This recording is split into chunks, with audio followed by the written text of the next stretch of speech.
All right, the fourth habit that has helped me become a millionaire in my 30s is calming the baby down when she cries. And it's not until I sit down and really journal and start to almost like coach myself. Like journals are almost like self-coaching sessions really, where, I become the coach to me. We almost feel like we have to suffer in order to get there. Like we're not allowed to be happy. We prevent ourselves from being happy because we're like, you're not allowed to be happy until you hit the goal of whatever.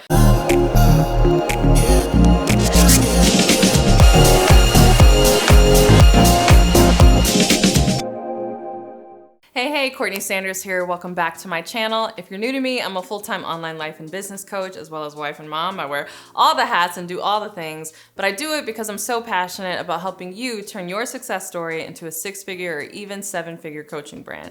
And I say that from experience because that is what I have done. I've been able to grow my business into a 7-figure coaching brand. We've already crossed the 7-figure mark just this year alone, which is really amazing, and also inspired the topic of this video because I thought it would be fun to share the daily habits that have allowed me to become a millionaire in my 30s. So I am in my 30s. I am in my early to mid 30s. I'm old enough in my 30s where I no longer tell people how old I am. So you can watch some of my previous videos where I was sharing my age on my birthday, but I'm old enough where I don't share my age. But I'm still relatively young, and I know that I've achieved a milestone that a lot of people want to achieve in their lifetime, let alone in their 30s. And there were very specific daily habits that really allowed me to do that. So if you were on this journey as well, you're building a business, you're an entrepreneur, maybe you're an investor, or whatever else you're into, and you're on this goal to create $1 million wealth in your business and life as well, then you're gonna love this video because I'm going to share the daily habits that have allowed me to achieve just that.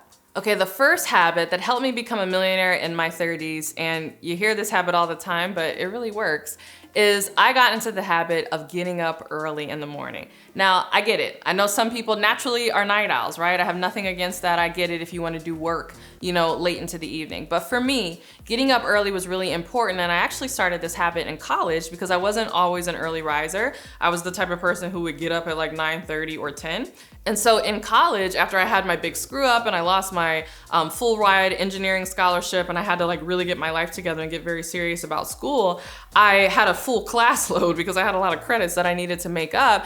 And my classes would start pretty early, where literally my class started at 9 and I needed to be like on campus and ready. And on top of that, because I lost my scholarship, I also lost the ability to stay in the college dorm that was right on campus. And so I ended up having to live in a house. I went to school in DC. And so I lived in a row house where I had to take a bus to get to school every day. So my classes are starting at 9, I'm a bus ride away from school. And so I have to do all of this planning. And so I started to find myself getting very resentful in the sense that as soon as I woke up, I was immediately rushing, getting ready, throwing my books in my bag, getting on the bus and trying to get to school. And I just hated how that felt. I felt like I never had any time for myself and my own goals and what I wanted to do. So I made the commitment at that time that I was gonna start waking up early. At first it was 6 a.m. and then I started waking up even earlier at 5 a.m. But I did it because I was like, you know what? The first part of my day should go to me. Really, the first part of my day should go to God and then should go to me. And then after that, I could focus on everything else. And so I would get up early in the morning. I would do my prayer and devotional time. Sometimes I would just sit in my room. I would just kind of like putter around.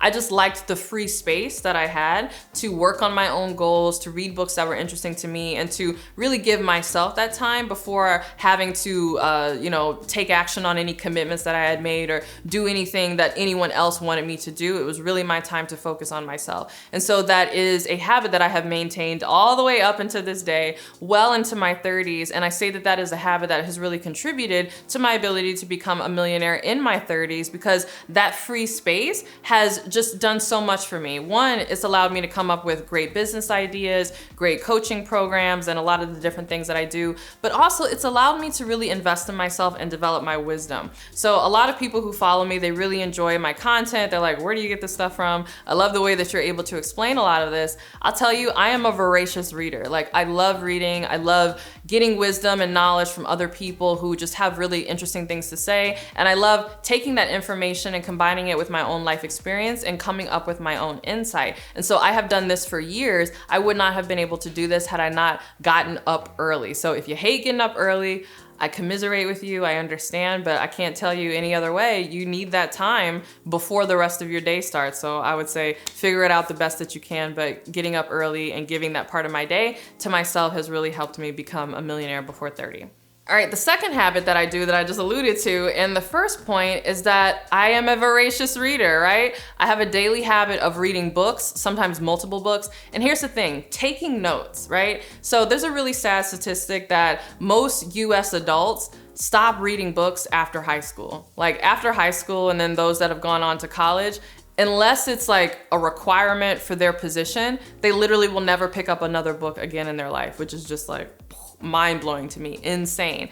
I am usually reading a minimum of 3 books at a time. Sometimes I have as many as 5, 6, 7 books on rotation. And I do this because there is always something that I'm trying to learn, and there's always something in my life that I am trying to achieve, right? So I'm really big on achieving goals. In fact, I even have a video here that's really good that breaks down my process for achieving goals like a millionaire, that I highly recommend that you check that process out. And get this, I got that process from a book written by a millionaire, and then I applied it to myself and I became a millionaire too. So I'm telling you, there's gold in books. But not only do I make sure that I am in the habit of reading on a consistent basis, but I am in the habit of taking notes. So I know, I no longer have a college professor. And in fact, I was in school getting my MBA and I just completed it. So I actually have my MBA now and I'm no longer in school. I still take notes because taking notes and writing things down is a great way to retain that information. And so writing down, just the process of writing down my thoughts and my ideas and just the takeaways that I'm getting from a book, it often will spark new ideas in me that weren't from the book, that were from myself, but would not have been sparked had I not read that book. And that allows me to kind of go down a rabbit hole that ultimately becomes the basis maybe for a coaching program that I'm creating,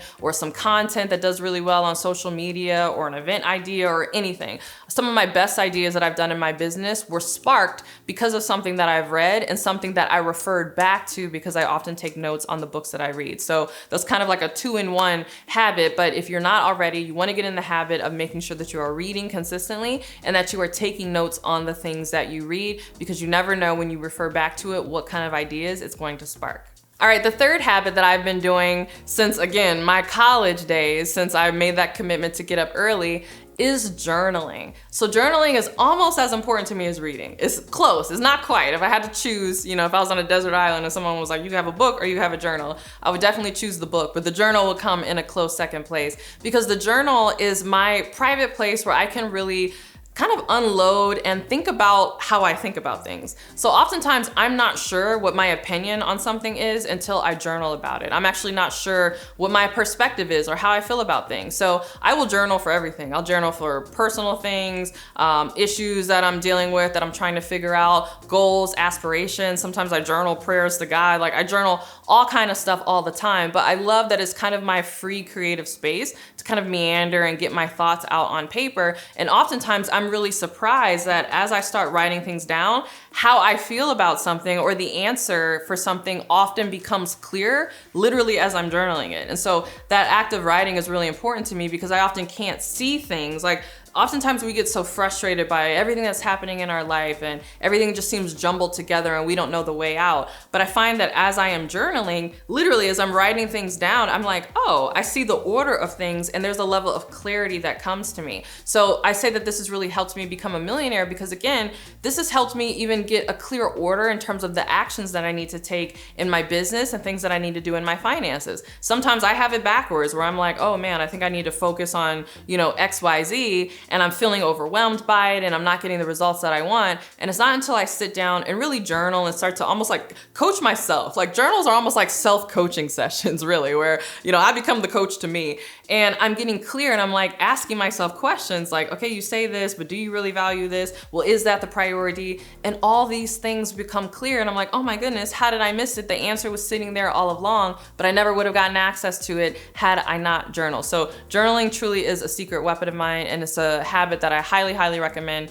if you want to become a millionaire or truly if you just want to become successful in life. All right, I have more where that came from, but first I want to hear from you. What habits are you working on? Share in the comments below. The fourth habit that has helped me become a millionaire in my 30s is keeping a to-do list and tracking my progress. So this is kind of a 2-for-1 habit as well, but I see them as one and the same because I don't have your average to-do list, right? I don't just have a piece of paper and I'm writing down like, oh, I need to do this today. In fact, I've talked about this in detail in my video about how to set goals like a millionaire, but my to-dos come from my dreams, right? So I break things down where I'm saying, these are the dreams that I'm trying to hit. And then from my dreams, I'm like, okay, these are the goals that I need to achieve in order to make my dreams possible. And then for my goals, I'm like, these are the projects that I need to work on in order to make my goals possible. And then from the projects, I'm like, all right, these are the tasks that I need to do in order to complete my project. So you see how my to-dos roll all the way up to my dreams, and that's how I achieve things very, very quickly. And so my to-do list is very, very important. It's not just like random brain dump stuff that I'm trying to get, you know, out of my head and onto my list. It is almost a strategic roadmap of how I'm ultimately going to achieve the big dreams that matter to me in my life. And so I keep that to-do list. I'm very, very consistent with it, even if I'm not checking everything off on my to-do list. And rarely, like I rarely check everything on my to-do list every day. But again, I track my progress. And so if I'm not able to get it done in a day, I sure try to get it done in a week. And if I'm not able to get it done in a week, I do try to get it done in a month, right? So I'm tracking my progress. And by tracking my progress, I don't just mean I'm saying like, oh, Courtney, you didn't get your to-do list done today. Bad on you. No, I'm asking myself, what got in the way today and what do you need to do? And I'm often writing little journal notes to myself like, tomorrow you need to not goof off and not spend so much time at Trader Joe's, right? I mean, I work from home. I like taking little breaks. I feel like Target and Trader Joe's are like my arch nemesis, right? I'm like, oh, I need a break. I'm gonna go for a walk through Target. And then I'm like wafting through the aisles for 2 hours and spending $300 on heaven knows what, right? Or same thing with Trader Joe's. I just love being in that store. So I know it sounds ridiculous, but if I had a lot to get done on my plate that day and I lost 2 hours because I was goofing off in the aisles of Trader Joe's, not only am I tracking the to-dos that I got done, I am writing little notes to myself where I'm like, tomorrow, you're not going to Trader Joe's. Don't spend that much time there. And I know that sounds silly, but over time, when you look at all the things that are getting you off track, you notice and start to keep a pattern. For instance, one of the things that I noticed when I was building my business was me having to finish work early to get dinner prepped and all of that. It was negatively impacting my ability to grow my business. So that's when I made a decision where I was like, you know what? I'm personally going to invest in a meal prep chef because I see this as a business expense. And I know that if I can get even just 2 hours, you know, each day, because I don't now have to worry about meals and what the family needs to eat, that is ultimately going to contribute to my business. That came from me tracking my to-dos and my progress and asking myself, why am I consistently not getting this stuff done? It was clear to see once I was tracking it. So tracking your to-dos and your progress is huge if you want to become a millionaire, especially a millionaire in your 30s. All right, the fifth habit that I have done from the very, very beginning that truly has helped me become a millionaire in my 30s, and you're not gonna believe it, but it's making sure that I have an enjoyable experience daily. So I'm a big stickler for creating an inspiring environment. This is why my office looks the way it does. I always love having a candle that I like burning. I always got music playing. There's always a vibe here. Sometimes my husband will come home from work on his lunch breaks and he's like, what are you doing in here? Like, what is this whole, I thought you were working. What is this vibe? That's his favorite thing to say to me. He's like, I thought you were working. And I'm like, this is work. Don't you understand? Creating the vibe, creating the experience is work. Well, creating daily enjoyable experiences for yourself is the habit in order to become a millionaire even faster. And I say this because oftentimes we get so focused on our goals that we almost feel like we have to suffer in order to get there. Like, we're not allowed to be happy. We prevent ourselves from being happy because we're like, you're not allowed to be happy until you hit the goal of whatever, getting $1 million in the bank account, getting down to your dream weight, you know, meeting your dream spouse or whatever it is. We put all these standards on ourselves and we're like, until you achieve it, you're not allowed to be happy. But here's one thing that I noticed, because I used to live my life that way and I used to be like that. I noticed that every time I hit the goal or I hit an objective, I still wasn't happy. Because it actually wasn't the thing that was gonna make me happy. It was me that was going to make me happy. And I had to get into a rhythm of giving myself permission to be happy. So really this habit should probably be called, you wanna get in the daily habit of giving yourself permission to be happy. And part of how I do that is making sure that I create enjoyable daily experiences for myself. In fact, that's why I had to tell myself to simmer it down. In my previous example where I was saying I was getting myself off track because I was spending too much time in Target and too much time in Trader Joe's, something very simple like that where I'm like, oh, I like the aisles here. I want to, you know, smell the coffee and whatever, get some cool stuff at Target, right? So, you know, it still needs to be within reason and I still need to make sure that I'm getting my things done. But oftentimes it doesn't even have to be things that you spend money on. Sometimes I just go for a walk around my neighborhood and make sure that I'm checking out the lake. I have a business non-negotiable where at least once a week, I need to have an extravagant meal with wine. Like literally, I will drive downtown, I will go to the Four Seasons or some like ridiculous place and I will have lunch for myself, you know, put the little napkin in my shirt with the white tablecloth and they're like, ma'am, is anyone else joining you? And I'm like, no, table for one, right? And I'm having a whole steak frites with a glass of wine and I'm loving it. And that's that. I do that for me, right? Because it lets me know that I am worth it, I am worthy of my goals and my dreams, and that I am always living my best life, right? I'm living my best life now, and when I achieve that goal, I'm gonna be living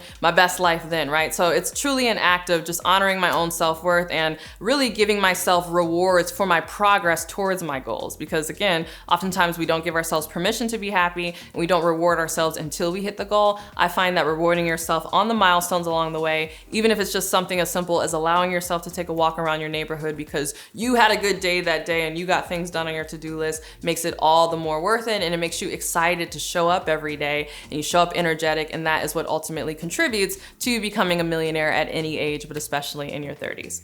All right, I hope you enjoyed this video. If you did, you're gonna love the tips that I share in my Nail Your Niche Challenge. Nailing your niche in business, I know, has been a huge key for me to achieving business success and ultimately getting to 7 figures, and I want you to be able to do the same. So if you wanna join that challenge, it's a free 5-day challenge. I'm not sure how long I'm gonna be doing it for free, but as of this recording, I am doing it for free right now.